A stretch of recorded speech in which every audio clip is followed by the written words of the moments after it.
రామ్నాథ్ గారు, ఈరోజు పులివెందుల ఒంటిమిట్ట జెడ్పీటీసీ ఎన్నికల్లో ఎంతమంది ఓటర్లు తమ ఓటు హక్కు వినియోగించుకున్నారన్న సర్వే చేస్తే వాళ్ళ ఇళ్ళకెళ్ళి అడిగితే చాలు మీరు ఓటు వేశారమ్మా అని, లేదా వాళ్ళు చూపిస్తున్నటువంటి ఆ వేలును చూపించి మనం ఒక సర్వే చేస్తే తెలిసిపోతుంది ఎంతమంది ఓటు హక్కు వినియోగించుకున్నారు, అక్కడ పోలైనటువంటి ఓట్లన్నీ ఏ రకంగా జరిగిందని. మీ అబ్జర్వేషన్ ఏంటి సార్ ఈరోజు జెడ్పీటీసీ ఎన్నికలకు సంబంధించి ఇటు పులివెందుల కానీ అటు ఒంటిమిట్టలో కానీ? ఈశ్వర్ గారు, మీకు వెంకటరెడ్డి గారికి నమస్కారం. అంటే ఈరోజు ఏంటంటే ఈ పరిస్థితిని చూసిన తర్వాత వైసీపీ వాళ్ళు కొందరు బాధపడి ఉంటారు, కొందరు ఆవేదన వ్యక్తం చేసి ఉంటారు, కొందరిలో రేపొద్దున పోలీసులు పెట్టి మున్ముందు కూడా ఇలాగే ఎలక్షన్లు చేస్తారేమో అన్న ఒక భయం కూడా వైఎస్ఆర్ కాంగ్రెస్ పార్టీలో ఏర్పడి ఉండవచ్చు. కానీ ఈ పరిస్థితి ఈరోజు పులివెందులలో జరిగిన పరిస్థితిని చూసిన తర్వాత ఆవేదన చెందాల్సింది, బాధపడాల్సింది వైసీపీ వాళ్ళు కాదు, తెలుగుదేశం పార్టీ వాళ్ళు భయపడాలి. ఎందుకంటే తెలుగుదేశం పార్టీ నాయకత్వానికి ఏదో ఒక మాయ ఆవరించింది. అదేదో ఒక వినాశనం వైపు ఆ పార్టీని తీసుకెళ్లాలనే ఉద్దేశంతో ఆ మాయ ఆవరించిందో ఏమో కానీ ఇదైతే ఒక విపరీతమైన పరిణామమే. కౌరవులు పాండవుల్ని జూదంలో ఓడించేసిన తర్వాత పాండవులు ధర్మరాజు అంతా అవమాన భారంతో వెళ్ళిపోతూ ఉన్న సమయంలో రాధేయుడు ఒక సలహా ఇస్తాడు. అరే, మన దగ్గర కుటిల పాచికలు ఉన్నాయి, మనం ఏది చెప్తే అదే పాచిక పారుతుంది, అలాంటప్పుడు వీళ్ళని ఇంత ఈజీగా ఎందుకు వదిలిపెట్టాలి, మళ్ళీ పిలిపించండి, ఈసారి వాళ్ళని రెచ్చగొట్టి వాళ్ళ భార్య ద్రౌపదినే పనంగా పెట్టేలా చేద్దాము, ఎలాగో పాచికలు మనమే కాబట్టి మనమే గెలుస్తాము, అప్పుడు ఆమెను ఈ నిండు సభకు తీసుకొచ్చి అవమానిస్తే ఆ అవమాన భారంతో పాండవులు చచ్చిపోతారు ఆత్మహత్య చేసుకొని, ఇక ఆ దెబ్బతో మనకి ఎలాంటి ఎదురు ఉండదు అని ఒక సలహా ఇస్తారు. దాంతో దుర్యోధనుడు కూడా ఇదేదో భలే సలహా ఉందే అని అనుకుంటారు. కానీ ఒక రాజ్యం తీసుకున్న తర్వాత కూడా ఒక మహిళను కూడా పణంగా పెట్టి జూదం ఆడించాలి అనేంత విపరీతమైన బుద్ధి ఎందుకు వచ్చింది ఆ రోజు కౌరవులకి అంటే ఆ రోజు ఉండే గ్రహ కూటమి అంతా ఒక మహా ఘోర యుద్ధాన్ని సూచిస్తోంది. కౌరవుల పతనానికి మొదలైంది. పతనం ఎంత ప్రమాదకరంగా ఉంటుందో వాళ్ళ ఆలోచనలు కూడా విపరీతంగానే ఉండాలి. ఆ రోజు పుట్టింది అదే ఆరోపణ. మామూలుగా 4 డబ్బులు వంచి లేకుంటే అదే స్థానికంగా ఉండే వాళ్ళతో కొంతమందితో దొంగ ఓట్లు వేయించుకొని గెలవడాలు ఇక్కడి వరకు చూసాం. కానీ ఈ రోజు దేశ చరిత్రలోనే ఎక్కడ జరిగి ఉండదు. పక్క నియోజకవర్గాల నుంచి వేల మందిని దండెత్తుకొని వచ్చి 144 సెక్షన్ పెట్టి, 144 సెక్షన్ ఎందుకు పెడతారు? ఓటర్ల రక్షణ కోసం పెడతారు. అలాంటిది ఓటర్లను ఇళ్లలో నుంచి బయటకు రాకుండా అడ్డుకునేందుకు 144 సెక్షన్ పెట్టి పక్క నియోజకవర్గాల నుంచి వేల మంది వస్తే వాళ్లకు రక్షణగా 144 సెక్షన్ అమలు చేశారు పోలీసులు. అంటే ఎందుకు ఇంత విపరీతమైన బుద్ధి వచ్చింది అంటే తెలుగుదేశం పార్టీ వాళ్ళు ఆలోచించుకోవాలి, ఎక్కడికి వెళ్తోంది ఈ పార్టీ అన్నది. ఇంకోటి కూడా చెప్తూ ఉన్నారు, ఈ గెలుపుని తీసుకెళ్లి నారా లోకేష్ గారు చంద్రబాబు నాయుడు గారికి గిఫ్ట్ ఇవ్వాలనుకుంటున్నారు అని. మరి ఈ పరిస్థితి చూసిన తర్వాత ఈ స్థాయిలో రిగ్గింగ్ చేశారు అంటున్నారు కాబట్టి ఏమో గిఫ్ట్గా ఇవ్వాలనుకోవచ్చేమో. కానీ డాడీ, ఇదిగో నేను పులివెందుల జెడ్పీటీసీని గెలిపించుకొని వచ్చాను, ఇది మీకోసం గిఫ్ట్ అని నారా లోకేష్ గారు అంటే ఒక్క క్షణం పాటైనా చంద్రబాబు నాయుడు గారి హృదయ స్పందనలు తారుమారైతాయి. ఎందుకంటే దీని పర్యవసానాలు ఎలా ఉంటాయో బేరీజు వేసుకోలేనంత అమాయకుడు చంద్రబాబు నాయుడు గారు అయితే కాదు. నారా లోకేష్ గారికి ఈ పరిణామాలన్నీ అర్థమవుతున్నాయో లేదో కానీ చంద్రబాబు నాయుడు గారికి తెలుసు ఈ పర్యవసానాలు మునుముందు ఎంత దూరం వెళ్తాయి అని.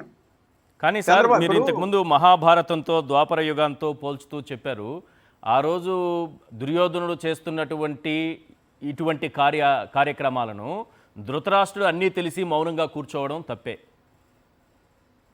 అది ఈరోజు ఆయన ఎప్పుడూ ఆలోచించుకోలేదు, ధృతరాష్ట్రుడు ఎప్పుడూ ఆలోచించుకోలేదు. అది రాచరికం కావచ్చు, ఇది ప్రజాస్వామ్యం కావచ్చు, అక్కడ కురుక్షేత్రం జరగచ్చు, ఇక్కడ ఎన్నికల యుద్ధం జరగచ్చు, కానీ ఫలితం ఒకటే కావచ్చు.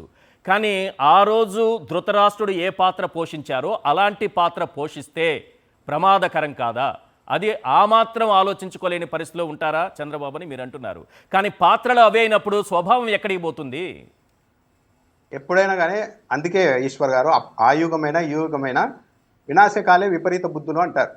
ఈరోజు వచ్చింది పులివెందులలో జరిగింది మామూలు విషయం కాదు. తెలుగుదేశం పార్టీ వాళ్ళకి ఇదేదో సరదాగా అనిపించవచ్చు, కానీ నారా లోకేష్ గారు, చంద్రబాబు నాయుడు గారు, కారణం ఎవరైనా సరే, వాళ్ళు ఇంకా ఎప్పుడూ కూడా భవిష్యత్తులో ఎవరు గీయడం సాధ్యం కానీ అతి ఘోరమైన గీతను గీసిపెట్టారు. ఈ గీతను చూసిన తర్వాత ఇంకెవరు కూడా, గతంలో వైఎస్ఆర్సీపీ 5 ఏళ్ళ అధికారంలో ఉన్నప్పుడు తెలుసో తెలియకో చిన్న ఎక్కడ తప్పులు చేసినా కూడా ఈ రోజుతో ఆ తప్పులను అన్నింటినీ కొట్టివేసినట్టయింది దగ్గరుండి తెలుగుదేశం పార్టీ నాయకత్వం. వీళ్ళు గీసిన ఇంత ఘోరమైన ఈ గీతను చూసిన తర్వాత గత ప్రభుత్వాల్లో చేసినవి, జరిగినవి అవన్నీ కూడా ఇంకా చరిత్రలో ఎక్కడ కనిపించవు. దీని ముందర అవేమి నిలబడవు. మామూలు బాహుబలి సినిమాలో ఆమె శివగామి పంపిస్తారు కట్టప్పని, వెళ్ళి బాహుబలిని చంపేసిరా అని. కట్టప్ప పోయి చంపేసి వచ్చిన తర్వాత ఆ రక్తం తీసుకొని వచ్చి రమ్యకృష్ణ గారికి అలా తాకంగానే ఆమె ఒక్కసారిగా దిగ్భ్రాంతికి గురవుతారు. ఆమె చెప్పిండు జంబిరామ్మని. కానీ ఆయన చెప్తాడు ఏమని, ఈ పాపాలని ఇక మనం ఈ జన్మలో తుడుచుకోగలమా తల్లి అని. ఇప్పుడు తెలుగుదేశం పార్టీలో ఎవరైనా కానీ, తెలుగుదేశం పార్టీ మేలు కోరే కట్టప్పలు ఎవరైనా ఉంటే చంద్రబాబు నాయుడు గారి దగ్గరికి వెళ్ళి ఏం జరుగుతోంది, మీరు కుమారుడి మీద ఉన్న గుడ్డి ప్రేమతో తెలుగుదేశం పార్టీని చాలా చాలా రిస్క్ లో పెడుతున్నారు అని చెప్పే పరిస్థితి ఉండాలి. ఆ పరిస్థితుల్లో ఉందా అన్నది కూడా ఆలోచించాలి Telugu Desam party. So Telugu Desam party ఈరోజు చేసిన ఘోర తప్పిదం. ఇది సరదాగా ఉండొచ్చు, మేము పులివెందుల్లో గెలిచాం, పులివెందుల్లో గెలవచ్చు, జెడ్పీటీసీ గెలవచ్చు, ఏమవుతుంది? అసలు ఈరోజు జరిగింది ఏంది? తెలుగుదేశం పార్టీ తన దిగంబర రాజకీయాన్ని బహిరంగంగా ప్రపంచం ముందు ప్రదర్శించింది. ఒక వ్యక్తి చెప్పేవాడంట ఊర్లో, రేపటి నుండి నన్ను చూసి నా వైపు కన్నెత్తి చూడాలన్నా సరే ఈ ఊర్లో వాళ్ళంతా భయపడిపోయేలా హడలిపోయేలా చేస్తానని వార్నింగ్ ఇచ్చారు. దాంతో ఆ గ్రామస్తులంతా రేపు ఏం చేయబోతున్నాడు ఇతని వైపు చూడాలంటే కూడా మనం భయపడే పరిస్థితిని సృష్టిస్తాడంట.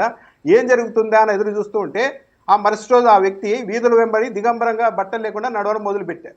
ఇంకా దాన్ని చూడలేక అందరూ తలుపులు వేసుకోవడం, అటువైపు చూడడమే మానేశారు. నష్టం ఎవరికి జరిగింది? ఈరోజు తెలుగుదేశం పార్టీ చేస్తున్నది కూడా అదే. మేము మా వైపు చూడాలన్నా మేము పులివెందుల్లోనే ఓడించాం అని ఇవన్నీ చెప్పుకోవడానికి ట్రై చేస్తూ తెలుగుదేశం పార్టీ తన దిగంబర రాజకీయాన్ని ప్రపంచానికి పరిచయం చేసుకుంది. ఇంకెవరైనా మేధావులు కావచ్చు, మేధావుల రూపంలో ఉన్న తటస్థులు కావచ్చు, ఎవరైనా సరే తెలుగుదేశం పార్టీ ప్రజాస్వామిక పార్టీ అంటే వాళ్ళు శీల పరీక్ష చేసుకోవాల్సిన అవసరం ఉంటుంది ఇంత ఘోరం జరిగిన తర్వాత. సార్ ఇంకొక పాయింట్, ఇంకొక యాంగిల్లో ఆలోచిద్దామా. లోకేష్ గారు తన తండ్రికి ఒక గిఫ్ట్ గా పులివెందులను ఇవ్వాలని అనుకున్నారు అనే యాంగిల్ పక్కన పెట్టేద్దాం. ఆయన అనుకున్నారని అనుకుందాం. మనం కాసేపు అనుకోలేదు, ఆయనకు అటువంటి ఆలోచన లేదని అనుకుందాం. లోకేష్ గారు మంచి వ్యక్తి అని అనుకుందాం.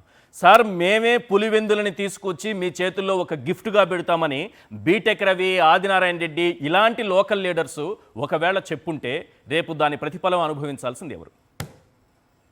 ఒకవేళ బీటెక్ రవి గారు, ఆదినారాయణ రెడ్డి గారు లెవెల్లోనే ఈ ప్లాన్ జరిగిందంటే దాన్ని నిలువరించడానికి చంద్రబాబు నాయుడు గారు ఉన్నారు కదా, వాళ్ళకంటే సీనియర్ గా ఉన్న ఆయన, మరి ఆయన ఎంటర్టైన్ ఎలా చేశారు అంటే ఇదంతా ఏంటంటే చాలా సింపుల్ గా తీసుకున్నారు.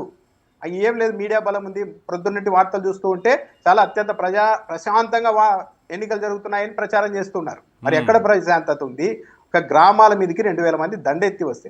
ఇంకోటి, మా లోకేష్ గారు వచ్చిన తర్వాత పార్టీ క్యాడర్లో విపరీతమైన ధీమా వచ్చింది.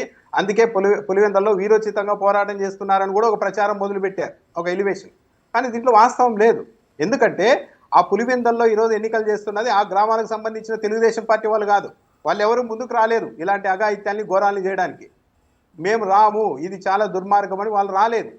కానీ అందుకని 2000 మందిని జమ్మలమడుగు, కమలాపురం నియోజకవర్గాల నుంచి ఒక 2000 మందిని తీసుకొని వచ్చి పెట్టారు అంటే దాని అర్థం ఏంటి?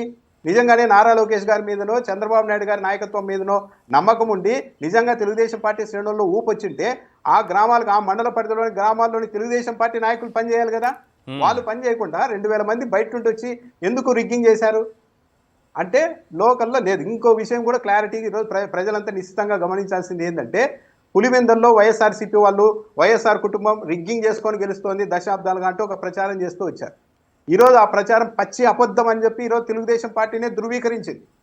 నిజంగానే వైఎస్ఆర్సీపీ రిగ్గింగ్ చేసుకొని గెలుస్తూ ఉంటే తెలుగుదేశం పార్టీ ఓటర్లను ఓట్లు వేయని పరిస్థితి ఇదివరకు ఉంటే పోలీసులు ఏం చేయాలి? ఇంకో 1000 మంది పోలీసులు పెట్టైనా సరే ఆయా గ్రామాల్లోని 100కు 100% ఓటర్లను తీసుకొని వచ్చి పోలింగ్ బూతుల్లో ఓట్లు వేయించాలి. అప్పుడు వేసి చూపించాలి.